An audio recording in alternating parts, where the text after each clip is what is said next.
Hello दोस्तों, LLB six semester जो Latin Maxim's की सीरीज चल रही है जनरल इंग्लिश और लीगल लैंग्वेज के लिए, सारी की सारी लैटिन मैक्सिम्स बहुत ही महत्वपूर्ण है और परीक्षा में अवश्य इनमें से 4-5 अंकों का फायदा आपको होने वाला है।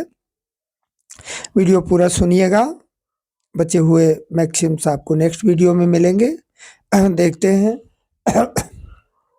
इन फॉर्मा पॉपरिस मीन्स होता है, इस लैटिन मैक्सिम का हिंदी अर्थ है अकिंचन के रूप में। अंग्रेजी अर्थ है in the character of a pauper होता है। अब आपराधिक और दीवानी दोनों ही मामलों में विधि के अंतर्गत अकिंचन के रूप में बात दायर करने का अधिकार व्यक्ति को प्राप्त होता है। दीवानी मामलों में सीपीसी 1908 के आदेश 33 के अंतर्गत तथा आपराधिक मामलों में सीआरपीसी 1973 की धारा 304 के अधीन व्यक्ति अकिंचन के रूप में बात दायर कर सकता है। इसको इसलिए बनाया गया है ताकि कोई व्यक्ति गरीबी की वजह से काम पाने से वंचित न रह जाए। नेक्स्ट मैक्सिम है इन लिमाइन। इन लिमाइन मीन्स होता है, ये भी एक लैटिन मैक्सिम है। इसका हिंदी अर्थ होता है आरंभ में ही। इन लिमाइन मीन्स आरंभ में भी, यानी इन स्टार्ट। अंग्रेजी अर्थ है एट द थ्रेशोल्ड और आउटसेट।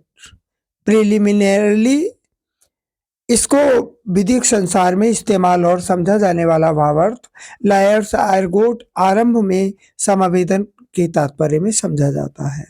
इसको निम्न उदाहरण से समझा जाता है। इस अपील में हमको आरंभ में ही क्षेत्राधिकारिता से संबंधित प्रश्न का सामना होता है।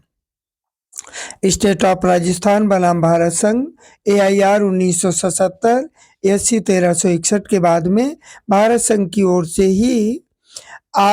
से आरंभ में ही आपत्तियां की गई कि सर्वोच्च न्यायालय को भारतीय संविधान के अनुच्छेद 131 के अधीन राज्य की सरकार तथा भारत संघ के मध्य वाद को सुनने की क्षेत्राधिकारिता नहीं है। इसका कारण यह है कि भारतीय संविधान के अनुच्छेद 131 में भारत सरकार, जो अनुच्छेद 131 है, में भारत सरकार और एक या एक से अधिक राज्यों के मध्य झगड़ा अपेक्षित है तथा विधिक अधिकार का अतिक्रमण होना जरूरी है। Next maxim 9 number, quid pro quo. इस लैटिन मैक्सिम का हिंदी अर्थ है तत्प्रतितत। इसका अर्थ अंग्रेजी में है what for what, this for that या टिट फॉर टेट, यानी जैसे को तैसा। क्विड प्रो क्यो, इसको जोड़ेंगे, इसको टिट फॉर टेट, और दोनों का प्रोनाउंसिएट लगभग समान है। क्विड प्रो क्यो मीन्स जैसे को तैसा। ये लैटिन पदबंध अधिक सहायक और लाभदायक तौर पर लागू होता है। इसका अंग्रेजी अर्थ जैसे को तैसा है, किंतु प्रारूपिक तौर पर यह उपयुक्त नहीं है। वीडियो थोड़ा लंबा होगा क्योंकि ज़्यादा छोटे वीडियो से बहुत ज़्यादा लाभ भी नहीं मिलता है। इसको निम्न उदाहरण से समझा जा सकता है कि न्यास के प्रतिसंहरण अथवा संशोधन को करने की चाहत रखने वाले प्रबंधक को यह चाहिए कि उत्तराधिकारियों की संपत्ति के लिए प्रस्तुत तत्प्रतितत के साथ साम्या को अपनी अपील संपूरित करे। श्री स्वामी जी बनाम आयुक्त हिंदू धार्मिक विन्यास 1979 4 ACC 642 के मामले में सर्वोच्च न्यायालय की संविधान पीठ ने यह स्पष्ट कर दिया कि सरकार के द्वारा सेवाओं के वास्ते धार्मिक संस्था के द्वारा संदेह शुल्क में तत्प्रतित होना चाहिए, यानी क्विड प्रो क्यो होना ये अवयव है। सेवा के मूल्य के दिए गए शुल्क के मध्य तत्प्रतित यानी क्विड प्रो क्यो का अवयव है। सेवा के मूल्य के दिए गए शुल्क के मध्य तत्प्रतित होना चाहिए। श्री जगन्नाथ रामानुजदास बनाम उड़ीसा राज्य AIR 1954 AC 400 के मामले में न्यायालय ने कहा शुल्क में सदैव तत्प्रतित का अवयव रहता है, जो इसको टैक्स से पृथक करता है। आगे देखेंगे, बड़ा महत्वपूर्ण वर्ड है, हालांकि ज्यादा प्रयोग नहीं होता है इसका, लेकिन परीक्षा में आ जाता है। 10 नंबर, पारिपासु। इसका हिंदी अर्थ है समगति से, मात्रा के अनुसार होता है। ये एक लैटिन मैक्सिम है। इसका प्रयोग सामान्यतः कभी कभार ही होता है। अर्थ है इसका समगति से या उनकी मात्रा के अनुसार। नेक्स्ट देखिएगा, मेंसुरिया। मेंसुरिया महत्वपूर्ण है। इसका अंग्रेजी अर्थ गिल्टी माइंड होता है। इसका हिंदी अर्थ आपराधिक मनस्थिति होता है। कॉमन लॉ के अधीन अपराध होने के लिए इसका होना जरूरी है। यह प्रसिद्ध उक्ति केवल कार्य ही किसी को अपराधी नहीं बनाता है, इसका मन अपराधी ना हो इसके लिए होता है मेंसुरिया। यानी केवल कार्य से ही वो अपराधी नहीं बनता है, अगर उसका मन भी अपराधी ना हो। अर्थात एक्टस नॉन फेसिट र्यूम निसी मेंसिट रिया, the act itself does not constitute guilt unless done with guilty intent. यानी अगर हम अपराध का इरादा नहीं रखते और अपराध हो जाता है तो यह आवश्यक नहीं है कि हम अपराधी ही हों, पर आधारित है। इस प्राचीन उक्ति के जन्मदाता थे लॉर्ड कोक। मेंसुरिया के जन्मदाता लॉर्ड कोक, किंतु उन्होंने इसको कहीं से प्राप्त किया, इसके बारे में विचार अलग अलग है, लोगों के अलग अलग मत हैं। देखिएगा, समझने का प्रयास करिए। कोई व्यक्ति किसी जंगली जानवर को गोली मारता है और वो गोली किसी ऐसे व्यक्ति को लग जाती है जो किसी झाड़ी के पीछे छिपा रहता है, और वो व्यक्ति ये गोली लगने से घायल हो जाता है। यहाँ इस घटना को अकस्मात घटित होने वाली घटना माना जाएगा, क्योंकि गोली चलाने वाला जो व्यक्ति है, इसका गोली चलाना ये शासन नहीं है, यानी गोली नहीं, लक्ष्य इसका अलग था। आपराधिक मनस्थिति के यथार्थ अर्थ के संबंध में विधिवेत्ताओं के मतैक्य नहीं है। मिस्टर स्टीफन इसे अर्थहीन समझते हैं, क्योंकि भिन्न भिन्न अपराधों के लिए भिन्न भिन्न मानसिक तत्व होते हैं। डॉक्टर स्टेलीवास के अनुसार वर्तमान समय में आपराधिक मनस्थिति के वास्तविक अर्थ को जान लेना आसान कार्य नहीं है। भिन्न भिन्न प्रकृति के अपराधों में भिन्न भिन्न आपराधिक मनस्थिति होती है। इस सूत्र वाक्य का तात्पर्य यह है कि केवल कार्य ही किसी व्यक्ति को अपराधी नहीं बनाता है, यदि उसका मन भी अपराधी ना हो। किसी अपराध के घटित करने के लिए आवश्यक है कि अपराधी की मनोस्थिति भी अपराधी हो, अर्थात आपराधिक मस्तिष्क मेंसुरिया का होना आवश्यक होता है। यह एक अति प्राचीन सूत्र है। केवल कार्य ही किसी व्यक्ति को अपराधी नहीं बना सकता जब तक कि उसका मन भी अपराधी ना हो। इस प्रसिद्ध सूत्र के जन्मदाता लॉर्ड कोक हैं। समझ में आ ही गया आपको। देखिएगा, इसके प्रमुख तत्व क्या क्या है।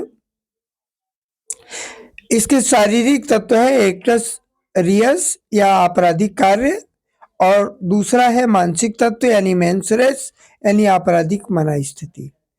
एक्टस रियस और मेंसरियस। पहला अर्थात शारीरिक तत्व आपराधिक कृत्य का बाहरी रूप है, तथा दूसरा अर्थात मानसिक तत्व किसी अपराध में कारित होने में शारीरिक तत्व के पीछे कार्यरत तत्व है। जब कोई कार्य अपनी इच्छा के विरुद्ध किया जाता है तो उसे आशय सहित कार्य नहीं माना जाता। इस संबंध में एक सूत्र प्रसिद्ध है कि वह कार्य जो मेरी इच्छा के विरुद्ध किया गया वो मेरा कार्य नहीं है। वीडियो को अगर अच्छा लगे तो लाइक तो बनता ही है, साथ ही सब्सक्राइब कर लीजिएगा, क्योंकि 6 सेमेस्टर्स के सभी पेपर्स के लिए एमसीक्यूज हमारे चैनल पर आपको अवेलेबल हो जाएंगे, और फटाफट रिवीजन की श्रृंखला में बड़ी आसानी रहेगी। काफ़ी कुछ आपको हमारे वीडियो से मिल जाएगा। देखिएगा, number 12 ad idem. Ad idem means होता है संप्रभावी। लैटिन शब्द आइडियम का तात्पर्य सेम से है, यानी वही। जब एड जुड़ जाता है तो अर्थ समान प्रभाव वाला हो जाता है। जैसे यदि ऐसा है, वहाँ समान अर्थ एड आइडियम में कोई मतैक्य नहीं था और इसलिए कोई बाध्यकारी संविदा नहीं हुई। आगे देखिएगा, ब्रायन गार्नर द्वारा इस शब्द के बारे में 2 बातें स्पष्ट की गई हैं। नंबर 1, इसका लैटिन पदबंध की अपेक्षा इसका अंग्रेजी समकक्षी उसी प्रभाव का ज्यादा व्यापक और यहाँ तक ज्यादा प्रांजल है। नंबर 2, ये कि पदबंध निषिद्ध शब्दों की श्रेणी में आता है और बेकार या अर्थहीन है। ये कहना अतिशयोक्ति नहीं होगी कि ऐसे शब्दों के अभाव में कोई वाक्य या दस्तावेज उपाहत नहीं होगा। नेक्स्ट देखेंगे 30 नंबर,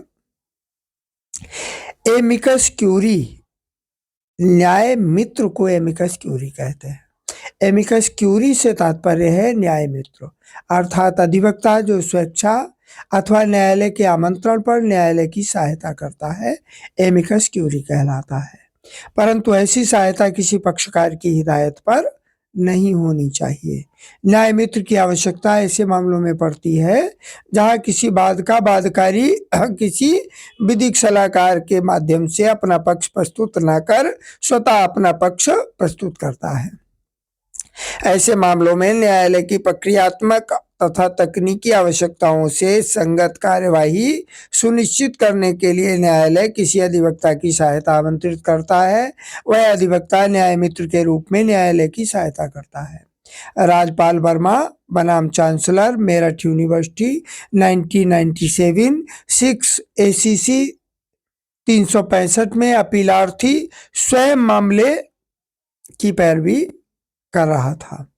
न्यायालय ने उच्चतम न्यायालय के वरिष्ठ वकील श्री डी ठाकुर को न्यायालय की सहायता के लिए आमंत्रित किया।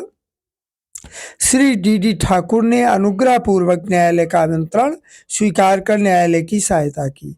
लोकहितवाद में जहां कोई लोकहित का मामला किसी व्यक्ति या संस्था के द्वारा उठाया जाता है और न्यायालय उसे रिट याचिका मानकर सुनवाई करता है, वहां लोकहित के प्रश्न उठाने वालों की तरफ से नियमित अधिवक्ता न रखने पर न्यायालय को अपनी सहायता के लिए न्याय मित्र की आवश्यकता होती है। नेक्स्ट देखिएगा 14 नंबर, एमिकस पोसिडेंडी। एमिकस पोसिडेंडी मीन्स होता है कब्जे के आशय। यहाँ एमिकस मीन्स होता है कब्जा। एमिकस मीन्स याद रखने वाली बात है। एमिमस मीन्स होता है कब्जा। एमिमस पोसिडेंडी मीन्स होता है कब्जे के आशय और एमिमस मीन्स कब्जा। कब्जा का आवश्यक तत्व है। कब्जे का आशय कब्जा धारक के व्यक्तिनिष्ठ तत्व से है, जिसके द्वारा वो वस्तु के स्वयं के उपयोग और उपभोग की इच्छा व्यक्त करता है। मार्कवी के अनुसार विधिक अर्थ में कब्जा पूरा करने के लिए वस्तु को जैसे चाहे वैसे व्यवहार की केवल भौतिक शक्ति का होना तथा दूसरे को बहिष्कृत करना ही जरूरी नहीं है, बल्कि ये भी जरूरी है उसकी भौतिक शक्ति का प्रयोग निश्चय ही वो अपनी तरफ से करे। एक और देख लीजिएगा, बाकी के आपको नेक्स्ट वीडियो में मिलेंगे। चैनल को सब्सक्राइब कर लीजिएगा ताकि वीडियोज आसानी से मिल जाए और अभी अपलोड हो जाएंगे, ज़्यादा समय नहीं लगेगा। कैविएट एम्प्टर मीन्स क्रेता सावधान रहे। कैविएट एम्प्टर मीन्स होता है क्रेता सावधान रहे। लेट ए परचेसर बीवेयर, ये विधिक उक्ति माल के विक्रय के संबंध में कॉमन लॉ के अंतर्गत लागू होती है। माल क्रय में मूल्य प्रश्न ये मूल प्रश्न है कि क्या माल की दशा के बारे में विक्रेता क्रेता को बतावे और क्रेता अपने जोखिम पर उसे खरीदे। बर्थिनटम और बर्थिंगटन 5CB 635 में सर एडवर्ड कोक ने यह स्पष्ट किया कि कॉमन लॉ विक्रेता को माल के गुण और उपयुक्तता के बारे में बताने को बाध्य नहीं है, जब तक कि दस्तावेज या विधि में कोई आश्वस्ति यानी वारंटी ना हो। क्रेता सावधान रहे उक्ति का आधार है कि जो व्यक्ति किसी माल को खरीदता है उसे अपने हित के बारे में जागरूक रहना चाहिए। माल की प्रकृति एवं गुण के बारे में सामान्य नियम है कि क्रेता सावधान रहे। क्रेता धोखाधड़ी के अभाव में माल की त्रुटि के लिए विक्रेता से क्षतिपूर्ति नहीं प्राप्त कर सकता। यदि ऐसा व्यक्ति या विवक्षित शर्त आश्वस्ति के अंतर्गत नहीं आता। एक और देख लीजिएगा 60 नंबर, डी जोरे मीन्स होता है विदिता। इस उपबंध का प्रयोग 3 अर्थों में किया गया है। नंबर 1 अधिकार संबंधी या विधिपूर्ण, नंबर 2 अधिकार के तौर पर और नंबर 3 विधि द्वारा। प्रथम का प्रयोग तथ्यता से विषमता प्रदर्शित करने के लिए किया जाता है। द्वितीय का प्रयोग अनुग्रह पूर्वक प्राप्ति से विषमता प्रदर्शित करने के लिए किया जाता है और जो तृतीय है इसका प्रयोग साम्य के द्वारा विषमता प्रदर्शित करने के लिए किया जाता है। आपको नेक्स्ट लैटिन मैक्सिम्स क्योंकि 33 है, वीडियो बहुत ज़्यादा लंबा हो जाएगा और रिकॉर्ड करने में भी बहुत समय लगता है, साथ ही गला भी उतना अच्छा नहीं है, इसलिए आपको नेक्स्ट वीडियो में बाकी की मैक्सिम्स मिल जाएंगी। एक लाइक तो बनता ही है, चैनल आपके लिए उपयोगी है इसलिए सब्सक्राइब कर लीजिएगा, चाहे भले बाद में अनसब्सक्राइब कर देना, क्योंकि LLB 6 सेमेस्टर के सभी MCQs आपको हमारे वीडियोज में मिल जाएंगे। वीडियो पूरा सुनने के लिए बहुत बहुत धन्यवाद। जय हिंद।